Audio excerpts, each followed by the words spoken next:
Our culture is diverse. Our culture is changing. Our culture is defined by symbols. When asked to define what American culture is, I often think about the American dream. To me, that embodies the full essence of American culture. Somehow, every aspect of the American dream has come to define American culture. Here, my story begins. Growing up as a little poor black girl in what is considered one of the more well-to-do cities in North Carolina, I always felt as if I never quite fit in. Where all of my friends had intact families, I was raised only by my grandmother. Unlike all of my peers who had one or both parents with a college education, encouraging them to walk in their shoes to become a doctor or a lawyer, I had a family of high school dropouts and low-wage workers, and I was expected to walk in their shoes. Going on class field trips, which should have been seen as a learning experience, was seen by my family as a very expensive luxury. Some kids only had to worry about which outfit they would wear to school. Without a family car, I worried about how I would get to school if I missed the school bus. Church was the only place where I felt normal, where I felt I fit in with almost everyone. In some way, everyone was broken, either their families, their emotional lives, or their spiritual lives. Here, I could relate because everyone seemed to have a problem.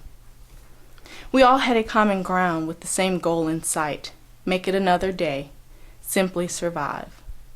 According to Clifford Geertz, this was our culture, our way of life. Our ideas, attitudes, and values centered around our common goal of surviving in a harsh and cruel world. Survival was to simply maintain by working an 8-to-5 job every day to ensure the essential bills were paid, so children could have food to eat and a warm place to sleep.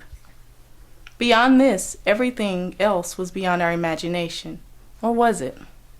To look at me today, it must be acknowledged that I've come a long way. To many, it could be said that I am now truly ingrained in the American culture. I am living the American dream.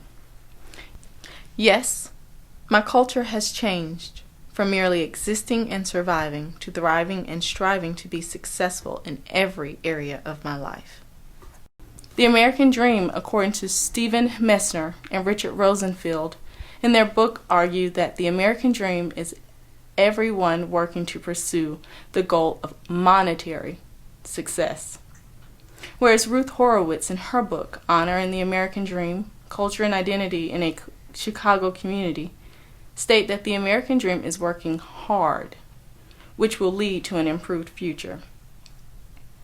The American dream has many different definitions, but for me, I agree with Ruth, and have to come to see the American dream as having a good education that will lead to a great job or career, a family, a strong spiritual foundation, which has often been Christianity. Given this definition, I have arrived. Let's take a look. To the surprise of many, I graduated from college and am now pursuing my master's degree. I am happily married and we have a dog with the hopes of one day having children. I have begun a career in nonprofit work. I own a home and possess many of the things I could only dream about growing up, such as cars, clothes, and computers. I speak differently than when I grew up. Gone is the country accent, and in its place is my desire to speak grammatically correct. I am now able to dress according to the setting, church attire for church, and professional attire for work. I take part in social, cultural, and educational events and activities, things that were once out of my reach. I am not a recipient of charity anymore. Instead, I now give to those in need. The American dream defines the American values of success. And although our diverse culture is always changing, we are all striving for the same goals, whether consciously or unconsciously. To be successful in whatever area is important in our lives. If culture is the bridge it is said to be to our past, present, and future, we will always be defined by our past, living in the present and working for the future.